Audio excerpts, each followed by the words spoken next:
I started translation, not realizing how big a responsibility it was.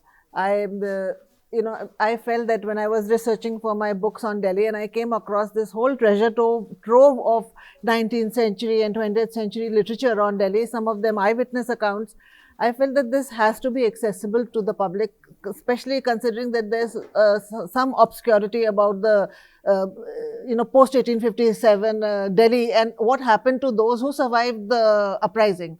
So, and especially also the monuments. So when I started translating it, for me, it was very important that I understand the nuances of the language I'm translating from, and not only the language, but also the culture. Yeah. Because especially when I was doing City of My Heart, there were many references to particular foods, jewelry, clothes, which now nobody knows about. But I asked my aunts, who was about 80 plus at that time, and she had seen these things because she grew up in the 1940s and 50s. And so she was able to explain them to me, and I have an appendix in that, because I felt, as far as translation is concerned, I'm talking of the prose, I'll come to the poetry a little later. For the prose, I feel that, my job as a translator is also to provide context.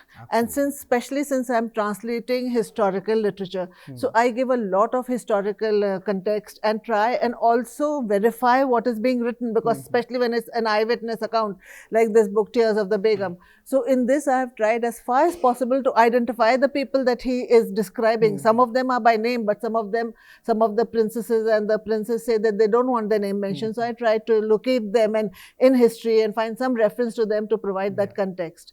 And as far as poetry is concerned, it's like composing a piece for, say, the violin and then playing it on a piano. Yeah. So you have to adapt it to the new medium. So the thing that I did with poetry is, I have asked a lot of friends to also help me with my poetry translations, and some I've done myself. You can't translate poetry. You can only, explain it. That's what I feel, because, it's impossible to have a literal translation of any Urdu poem, or for Hindi, for any language for that fact. So I'll just read you the thing, and you can get a sense of how I have done this. Now, Sheher-e-Shob is a special genre of Urdu poetry, which is called Lament for a City. And a lot of these Sheher-e-Shobs were written after the invasion of Nadir Shah Abdali in 1739. Then, Nadir Shah, not Abdali, Nadir Shah, and then Ahmad Shah Abdali in 1769. And many were written after 1857. So this particular Sheher-e-Shob was written by Mufti Sadruddin Azurda. He was the Sadr-e-Sudur, that means the chief judge of the British East India Company, and most of the people who were killed, like many of his friends were killed, like Maulvi Bakar, Imam Baksh Sahbai. He writes, "Zevar almas tha jinke na pehna jata." Zevar almas का था जिनसे ना पहना जाता, भारी झूमर भी कभी सिर पे ना रखा जाता. So the delicate ones who couldn't carry the weight of precious gems, for whom heavy jewelry was a burden to carry. And then he goes on to say, describes more the things, कि वो उनसे दुपट्टा नहीं संभलता था, and etc.